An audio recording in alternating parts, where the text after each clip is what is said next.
নমস্কাৰ এনএম টিভিলৈ স্বাগতম জনাইছো। প্ৰধানমন্ত্ৰী মোদীৰ মন কী বাতে ১০০টা খণ্ড ইতিমধ্যে অতিক্ৰম কৰিছে। প্ৰধানমন্ত্ৰী মন কী বাতত বিভিন্ন ধৰণৰ বিষয়ক লৈ সামাজিক, সাংস্কৃতিক, ইকনমিক বিভিন্ন ধৰণৰ বিষয়ক লৈ প্ৰধানমন্ত্ৰীয়ে নিজৰ মন্তব্য ব্যক্ত কৰে বা নিজৰ প্ৰতিক্ৰিয়া ব্যক্ত কৰে, নিজৰ মনত চলি থকা বিভিন্ন ধৰণৰ আঁচনিৰ বিষয়ে জনতাক অৱগত কৰে। কিন্তু প্ৰধানমন্ত্ৰী মোদীয়ে জনতাৰ মন কী বাত শুনিব লাগিব বুলি মন্তব্য কৰিছে একাংশ সাধাৰণ জনতাই। একাংশ সাধাৰণ জনতাৰ মন্তব্য আছে, আমি সেয়া আপোনালোকক কিছু পিছতে জনাম। সাধাৰণ জনতাই মন্তব্য কৰিছে যে প্ৰধানমন্ত্ৰী মোদীৰ মন কী বাত বহুত শুনিলো, এতিয়া জনতাৰ মন কী বাত শুনক। প্ৰধানমন্ত্ৰী মোদীয়ে হিন্দু আৰু মুছলমানৰ নামত ৰাজনীতি কৰা বন্ধ কৰক বুলিও মন্তব্য প্ৰকাশ কৰিছে একাংশ জনতাই। লগতে প্ৰধানমন্ত্ৰী মোদীয়ে নিবনুৱা সমস্যাৰ দেশত যিহেতু গা কৰি উঠিছে, নিবনুৱা সমস্যাক লৈ বিভিন্ন ধৰণৰ পন্থা অৱলম্বন কৰক। যিহেতু কোভিডে সমগ্ৰ অৰ্থনৈতিক ব্যৱস্থা সম্পূৰ্ণৰূপে ধ্বংস কৰিছিল আৰু তাৰ পাছতে বহু সংখ্যক যুৱক যুৱতীয়ে নিজৰ কৰ্ম বা কাৰ্য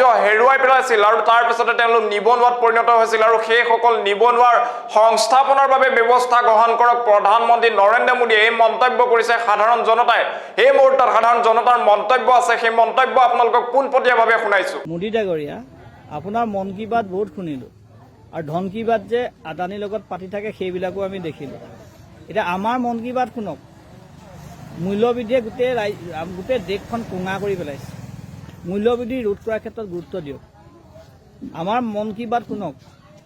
আপোনাৰ হিন্দু মুছলমানৰ এইবোৰ ৰাজনীতি বাদ দিয়ক আৰু নিবনুৱাসকলক সংস্থাপনৰ বাবে উৎপাদনমুখী কাৰ্যসূচী হাতত লওক।